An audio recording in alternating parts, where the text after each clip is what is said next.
What's up guys, I want to make this little quick video talking about the current cryptocurrency landscape. If you've been watching my last video, you've noticed that I'm going to kind of spice things up. Some videos will be about business, who knows, I'm going to have all these different videos because like I said before, I'm a generalist. I don't want to specialize on one thing, even though my business is in blockchain and my passion's over there. This channel is my personal channel, and like all things blockchain, if you're just interested in that, there's a link to the Blockgeeks channel right below this video. But in this video, I do want to talk about the current cryptocurrency landscape because I do see a lot of problems and I do see though a lot of benefits exact same time. So let's kind of like do a quick audit of the current landscape currently. Sorry if there's kind of background noise. I'm just outside in the park across my office over here. So the current landscape when it comes to the cryptocurrency landscape, one word to summarize right now, I would say greed, to be honest.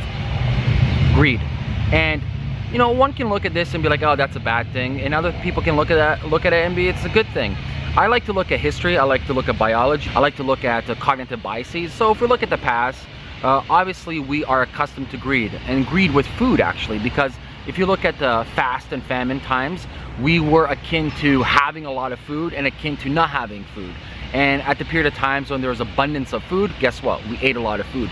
Now this genetic makeup in us is still with us today, and it kind of transcends beyond food into other things such as money. And obviously society has to play a role, saying money equals success and money is going to bring you happiness. So if we're looking at the current landscape in the for example in the ICO space right now, it's almost like every single day there's another ICO. It's almost like, forget every single day, it's almost like every single hour there's an ICO, and they're raising ludicrous amounts. You know, the other day it was like another $100 million ICO within 24 hours.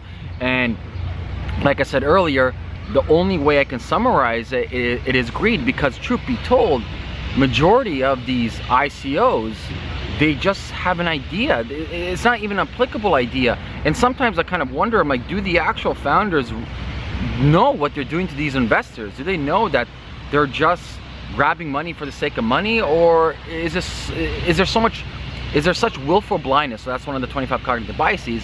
Is there such willful blindness where you are in your own world so much that you actually can't see outside of your own scope? And this, for the most part, is very true for all of us, including I. So, you know, I do see a lot of issues right now because I see a land grab of money. Just people going out there, and I get emails every day. I'm gonna ICO this. I kid you not, an individual emailed me a couple of days ago. I won't name names, I won't name companies. They want to ICO some water. And I'm like, this has reached the tipping point. ICO water, like you're gonna put a token to water? And it's just greed, it's absolute greed. Which ties me into my main topic that I do want to talk about right now is actual research, academia, and developers. Vitalik had a great tweet a couple of weeks ago, Vlad as well, and they're talking about the fact that the greed and the money has outpaced the actual technicality, research, and academia behind this to actually scale this up. And you see it all the time, like these ICOs are shutting down the blockchains such as Ethereum. For example, even Bitcoin developers saying they need more developers in the space. And I see it all the time because with Blockgeeks, our job is to train developers, and companies come to us and it helps in search of finding more developers, is the fact that there aren't any good devs. Really, the good devs are either doing their own things or they're getting paid quite a significant amount to work with in amazing companies and startups. So it's a huge issue right now that the fact that the greed, the money, is outpacing the actual technology itself. And you know, it's a warning to everybody out there, because if you're actually thinking of starting a blockchain company, you will come across this problem, and that problem is you cannot find legitimate, proper developers. And I'm not talking about white label development. You know, 80% of these ICOs that you probably didn't hear about, they're getting white labeled in India. They don't actually have devs. It's a third-party service. It's copy-paste code, probably off of GitHub, and they launch their ICO on this like dinky, I don't know how many lines of code they have, which opens up a whole can of worms. I won't even get into it. But if you're actually considering, and let's say you're a big company right now, or you are even a medium-sized company, and you're considering tokenization, for example, Kik. Kik is a big company, messaging app against kind of like Facebook, etc. And they're going to be tokenizing, I believe this year or next year. I'm not quite sure for the dates. However, you know, they're not going to go white label their blockchain. They're going to have a whole division on that. You need crypto economics behind that. You need crypto security behind that. You need proper developers behind that. You need a dream team to actually sufficiently create the technological stack that you need to execute this, right?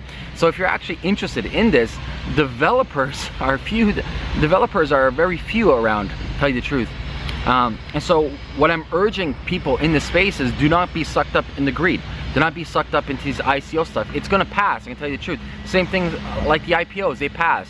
And 99.99999% of these IPO companies, they don't exist anymore. They crash because they don't have sustenance. There's no business model there. There's no, what I like to call it, there's no human capital. And human capital is way more important than how much money you raise or the idea that you have. And this is why, for example, Google goes all around the world. In fact, 45 minutes just away from Toronto, Kitchener-Waterloo, which is great for engineers, Google has a huge, massive, multi-million-dollar building where they actually literally suck up all the best talent from Canada and bring them down to Silicon Valley. The human capital, the human intelligence, the human EQ, the human ability that creates companies. It's not the actual, say, technology itself or the money itself, which you'll see. You know, just pay attention to all these companies raising hundreds of millions of dollars. Which ones will actually succeed in the next couple of years? 1%, to tell you the truth. So, you know, to summarize, don't get caught up in the greed. Even though, like I said, it's a natural, let's say, state of human affairs, which you can overcome, which you can definitely evolve from. There's a saying that Joseph Campbell talks about, is, when will you die from your animal nature and be reborn as a human being, a true spiritual human being? And remember, you know, this technology, the promise of this technology is to empower people. It's not to steal from people. So with blockchain technology, cryptocurrency, let's actually focus on, you know, building out more talent, supporting the community, and working on real, tangible solutions that are applicable today. Not applicable 5 years from now, not applicable 10 years from now, but what are some solid solutions that we can solve today, bring the best people together, and that's how you actually create something that's going to be successful and actually have a net positive utility in the world, okay? There you have it. Greed is high, research and devs are low. Hopefully that'll equalize in the near future. Have a great day. Peace.